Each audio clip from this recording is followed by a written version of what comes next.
Baada tu ya msanii Bahati kuweza kutoa nyimbo wake ambao pia ilikuwa tu inatupeleka direct honor kwa former Prime Minister Raila Odinga,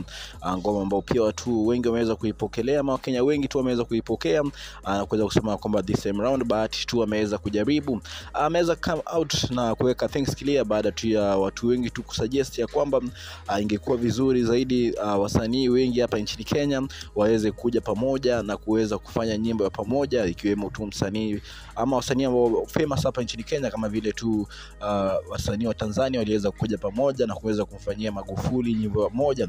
lakini msanii Bahati amesema tu kwamba iliweza tu kubidi haweze kufanya nyimbo peke yake baada ya kujaribu tu kuweza contact ama kutafuta wasanii wengine kufanya nao collab ambao pia hawakuwa available kabisa kuweza kufanya ngoma pamoja, kwa sababu tukiangalia nyimbo ya Magufuli wasanii wa Tanzania waliweza kuja, wale wa secular na wale wa gospel walikuja pamoja na wakaweza kufanya nyimbo fulani hivi kali ambayo iliweza kufanya vizuri zaidi, kuweza kuonesha heshima yao ya mwisho, na watu wengi tu zaidi walikuwa tu wanategemea labda wasanii wa Kenya wangeweza kufanya the same thing, kuweza come out na kuweza come with a hit song ambao pia ingeweza kuona in Raila Odinga, badala tu ya kila mtu kuweza kufanya nyimbo tofauti ambazo pia hazifanye vizuri kabisa. Ilikuwa vizuri wakuje pamoja, lakini inaonekana ni kana kwamba imekuwa ngumu sana kuweza kufanya nyimbo ya pamoja wasanii wa Kenya, baada tu ya kuweza kudai msanii Bahati kuweza kudai ya kwamba ni ngumu sana wasanii wa Kenya kuja pamoja ama hawapatikani ili kuweza kufanya ngoma pamoja. Lakini tukiangalia pale katika mitandao za kijamii, kila msanii wameweza kufanya nyimbo tofauti kiongozwa tu na Bahati, Ogobina, Mr. Sidi, King Kaka na wengine wengi ambao pia wameweza kufanya ngoma ambazo pia zinampea tu honor former Prime Minister Raila Odinga,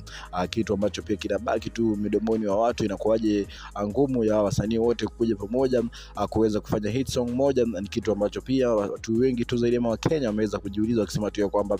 labda wasanii wa Kenya wako na wivu kuweza kufanya kazi pamoja, ndio maana tu hawawezi kufanya collab moja wakiwa wasanii wengi, kitu ambacho pia Ogobina tu ameweza kutoa pia statement ya kwake akisema tu kwamba wasanii wa Kenya wako jealous sana ama wako na wivu na ni ngumu sana kuweza kufanya nyimbo kama ile ya Tanzania ambao pia wasanii wa Tanzania waliweza kufanyia Magufuli, kitu ambacho pia watu wengi tu zaidi wamekuwa wakifuatilia pale katika mitandao za kijamii wakijaribu kupush wasanii wa Kenya kuweza kufanya nyimbo moja ambao pia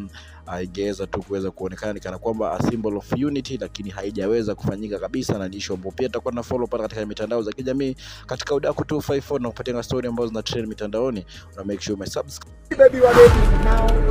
Alafu huyu ni baby